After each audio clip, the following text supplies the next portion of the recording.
Hey, what's up, everybody? BDF44 coming at you with another video. All right, so no new news on the Laker front as of yet. Last thing I heard was the last thing I reported to you guys. Um, Basically, what we're waiting on now is just for the framework to be finalized. I think that the teams have basically come to the conclusion that they will move forward, but what it's going to take to do so is being worked out. That's what I've gathered. Nothing confirmed, but that's what it seems like. Of course, we're celebrating the fourth over here, so you ain't gonna be able to hear much of what I'm saying. But yeah, man, it's a wonderful time to be a basketball fan. You see all these transactions going on.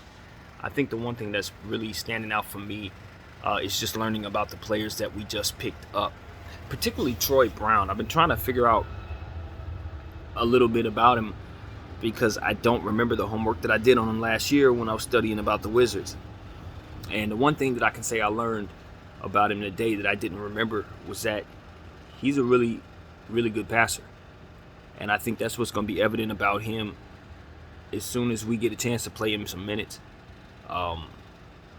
He's really good at, from the three spot, just making plays for others. He's not going to overdo it, I don't believe, in terms of you don't expect him to go out there and be a superstar. But with the minutes given, he's going to give you some good playing time. He's going to give you some good minutes. And I like his aggression. I like what he does on the defensive end. And I just ultimately like what I saw in the highlights from what I saw playmaking the ball. So Troy Brown is somebody I'm curious about. I think what stood out also is the fact that he's only 22 years of age. He came into the league at 19. And for some reason, I thought he had been in there for a long time. I thought he had been around at least 6-7 years, but he's still very much young. He's younger than a lot of the guys that we have on our roster right now that we're excited about. So when considering Troy Brown, I'm very curious to see if he can actually be somebody that could turn into something in our uniform. Because when you find out a guy is that young, it's like, oh man, he's a project. He's not that much different than the rest of our team, pretty much. So that was something that I like. Also, I didn't know Juan Toscano Anderson could shoot the three. I didn't know that. I had him pegged as a non-shooter, and it turns out he actually shot 40% last year from the three for the Golden State Warriors. So that was a huge surprise for me. I did know that he did a lot of things. So I remember when I studied on him that his money's made on the defensive end. And he too can do some playmaking from that spot. Of course, most bigs can in that Golden State office. Growing up with, Draymond, you're going to learn what you need to learn from his position, how to make plays for others. So that goes without saying. But, Juan Toscano Anderson is somebody who just got lost in their rotation. That didn't mean that he didn't have upside. That didn't mean that he can't really help the team. And for us, he's going to be someone who feels a need. I think he'll be a designated perimeter defender. I think we'll play him at some 5, we'll play him at some 4, and then occasionally, depending on who's at that 3, we might need to slip him over there. So I like Juan Toscano Anderson. I think he's going to have his best years with us, with more playing time and a bigger role. And then you just look at the other players we got too. You continue to look at our front court. As I've mentioned, Swider, I'm excited about him. He has a lot of shooting ability and some intangibles as well that I think will probably end up making him a regular rotation player for us before the end of the season. I really think, like, what we saw from Austin Reeves is, I think, going to be the norm for us until we're able to get our picks. G League guys, undrafted guys, second round guys. We're going to be trying to find upside gems, guys who take a little longer to develop, or rather the opposite, guys who we think have come out too soon who may take a little time to develop, I guess is what I'm trying to say. Guys like Troy Brown, who may have came out early, Christie, who came out early, people who have immense upside, but maybe are found at a discount right now. So I think the Lakers are doing exactly what they're supposed to do. And the thing that I like about the players that we picked up, of course, is the playmaking. What you often find is, particularly with players who are shoot first, um, and things of that nature, is the offense tends to go stagnant. You put them on the floor and suddenly you can't buy a bucket. You put them on the floor and suddenly everybody's on a hero mission. I like the fact that Rob and Braun and those guys put together a group of players who look for others. In the midst of all the strengths that they have, we have players that are going to play together by nature. It's not a whole lot of hero ball stuff going on out there. So that is key. Now, obviously, we're bringing in Kyrie. He's an ISO king. So I'm not worried too much about him playing hero ball because that's exactly what we want him to do. But because we have him here, who's looking for his own shot, we should have players like this who, from other positions, while he's on the floor, can be passers so that he doesn't have to be.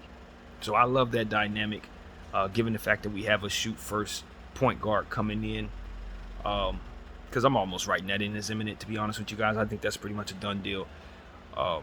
So having Kyrie on board with these perimeter defenders, with these guards that play defense, I think it'll allow him to just slip into his natural self and just have his own skills be what's necessary. So that's what I hope Darvin does for us, and putting Kyrie in positions to just be Kyrie, and that's it. I can't stress it enough.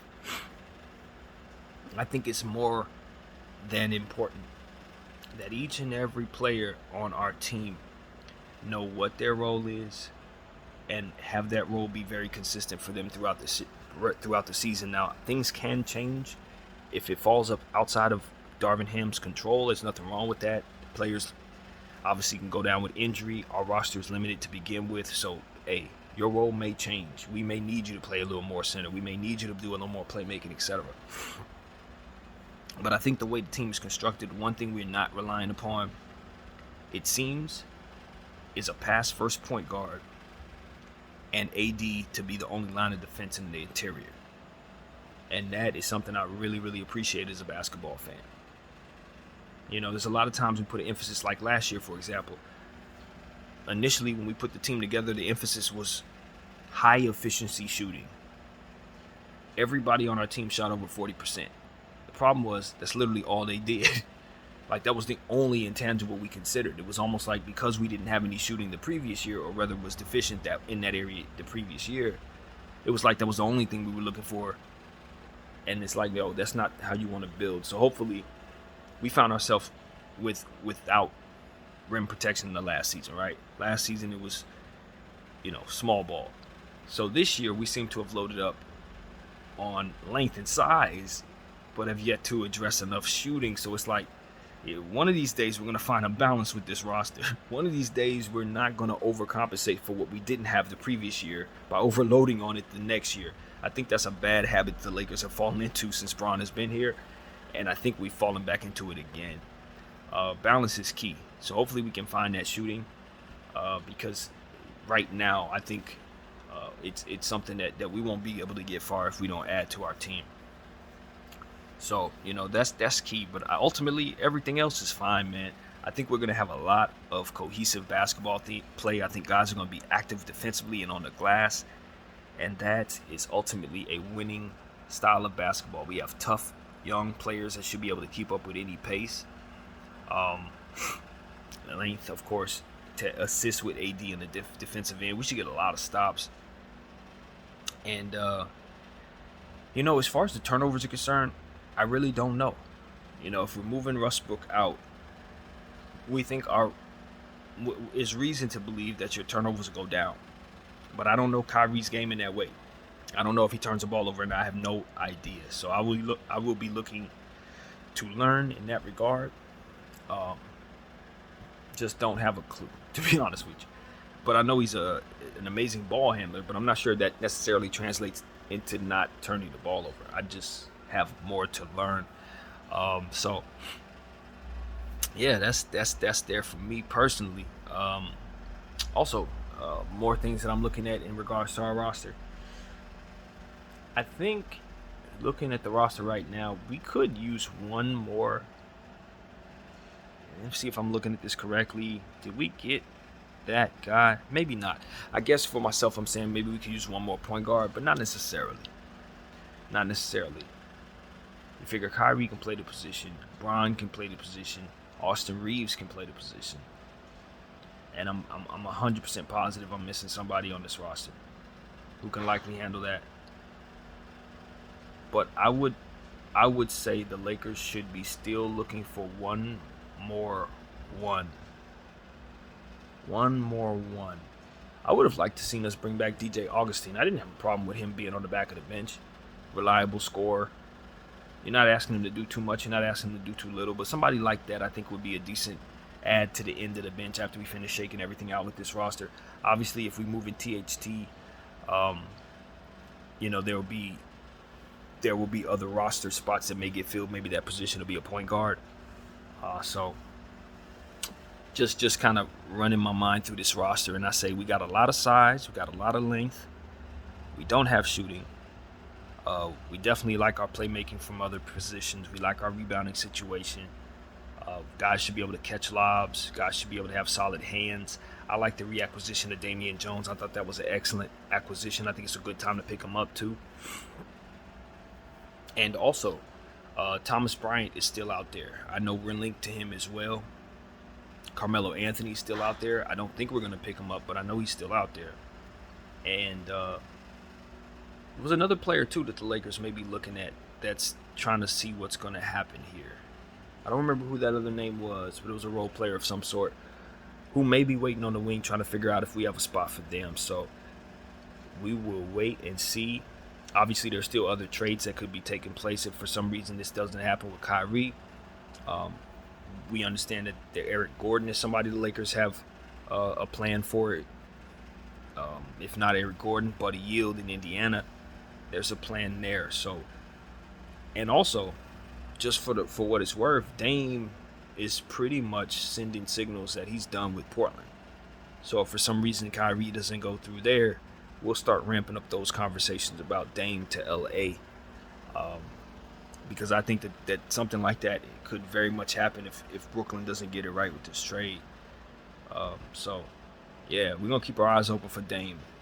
We're going to definitely keep our eyes open for Dame because I think that's going to start heating up if we don't get this trade done. That's just imminent. He put it something on I think it was IG, maybe. I'm not certain. But he was essentially saying that loyalty has an expiration date. So it's about time to let people know that he's tired of waiting. It's another offseason where they didn't get it right.